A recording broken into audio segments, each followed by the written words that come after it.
Eu vou fazer aqui algumas reflexões e para isso eu vou utilizar aqui a história da cegonha. Obviamente eu não vou contar aqui a história da cegonha, a origem da história.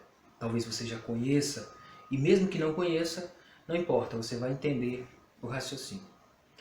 A história da cegonha é a versão, a forma infantil, digamos assim, de explicar como é que os bebês nascem. Então tá lá a mulher com a barriga enorme, né? E aí uma criança lá, o filho, né? O filhinho dela tá lá olhando ela e vê aquela barriga enorme e aí bate a curiosidade. Mãe, por que sua barriga tá tão grande? Né? Aí, obviamente, a mãe vai dizer, ó filho, isso aqui é seu irmãozinho que tá aqui dentro e tal, né? Aí vem a próxima pergunta, é claro, né? Criança é curiosa, né? Criança não tem limite para fazer pergunta.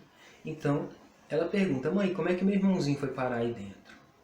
Né? Ah, essa daqui já é um pouco mais difícil de responder. É óbvio que a mãe não vai explicar geneticamente, né? Explicar o processo de acordo com a ciência, que a criança não vai entender nada. E também não vai explicar a forma mecânica, o procedimento mecânico, como é que acontece lá as coisas, né? Porque aí vai, obviamente, chocar a criança. É nesse momento que a história da cegonha se faz, pelo menos para tirar a mãe de uma saia justa, se faz, né?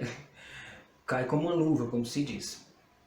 Aí a mãe explica, olha filho, isso aqui foi um pássaro chamado cegonha que trouxe seu irmãozinho no bico, dentro de uma cestinha muito linda, e aqui chegou aqui em casa, numa determinada noite, e me bicou, e aí o seu irmãozinho foi parado dentro da minha barriga. Pronto.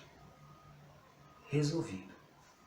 Tudo lindo, ótimo, né? Tá. Só que passaram-se 15 anos. Passaram-se 15 anos, agora essa criancinha, que não é mais uma criancinha, uma ex-criancinha, agora já é uma mocinha, já é um rapazinho, né?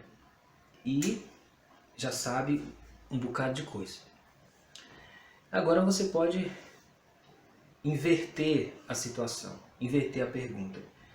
Antes foi a criancinha que perguntou como é que nascem os bebês. Agora você pode perguntar. Passaram-se 15 anos, agora ela já é uma mocinha ou um rapazinho. Agora você pergunta. E você pede para essa pessoa, para essa ex-criança, para esse rapazinho, para essa mocinha, você pede para ele te falar todos os segredos de como nascem os bebês. Você pergunta se ele sabe tudo geneticamente, se ele sabe todas as informações do processo de como nascem os bebês. É claro que ele não vai saber todos os segredos sobre genética, ele não vai saber. Mesmo que seja uma pessoa estudiosa, mesmo que eles tenham estudado muito biologia, ele não vai saber. Porque ninguém sabe todos os segredos da genética, de como nascem os bebês. Sempre vai ter uma sequência, sempre vai ter algumas perguntas que não dá para responder. Mas uma coisa você pode ter certeza, essa mocinha, esse rapazinho, ele tem certeza que o nascimento dos bebês não tem nada a ver com cegonha. Ele sabe muito bem que foi uma historinha que contaram para ele no momento em que ele não tinha capacidade de ver uma versão um pouco mais evoluída de como nascem os bebês. Então, mesmo que ele não saiba tudo sobre genética, como não sabe realmente, mas ele tem certeza que não tem nada a ver com cegonha. Pronto. Essa é a questão. O que acontece com muitas tradições religiosas, por exemplo, é que muitas delas estão fundamentadas na versão cegonha da coisa. E muitas dessas tradições estão apegadas a uma versão que foi contada para atender uma situação lá há 2, 3 mil anos, para atender uma demanda de um povo num nível de consciência, para resolver uma questão naquele tempo, mas que essa história não atende mais, por exemplo, a situação e o nível de consciência das pessoas, ou seja, a criança cresceu, Então agora ela não adianta mais contar a historinha de cegonha para ela. Ela não vai querer ouvir mais isso. Ela sabe que não é assim. Então é preciso, agora tudo bem, agora você pode contar a versão mais, digamos assim, tida por certa possível, uma versão mais evoluída possível. Agora você pode contar para ela. É a mesma coisa. As pessoas têm que tomar isso para si. Tem que entender que muitas tradições, muitas histórias, muitas mitologias, muitas coisas que foram contadas e que estão em livros sagrados, por exemplo, livros considerados sagrados que estão lá, aquelas histórias, aqueles acontecimentos não têm necessidade nenhuma de ser exatamente, digamos assim, não tem a necessidade de ser literal. Aquilo não está engessado, entendeu? Você não pode se apegar a uma ideia que foi passada para atender, como eu já falei, uma demanda em determinado momento. Porque pode ser que aquilo seja só isso, um conhecimento para atender uma demanda naquele momento. Mas pode ser que aquilo não seja realmente o sentido literal. Porque as pessoas, elas estão evoluindo. Deus, ele não tem problema nenhum passar o conhecimento. Deus não tem limitação, mas o ser humano tem limitação. Então Deus passa gotinhas por gotinha.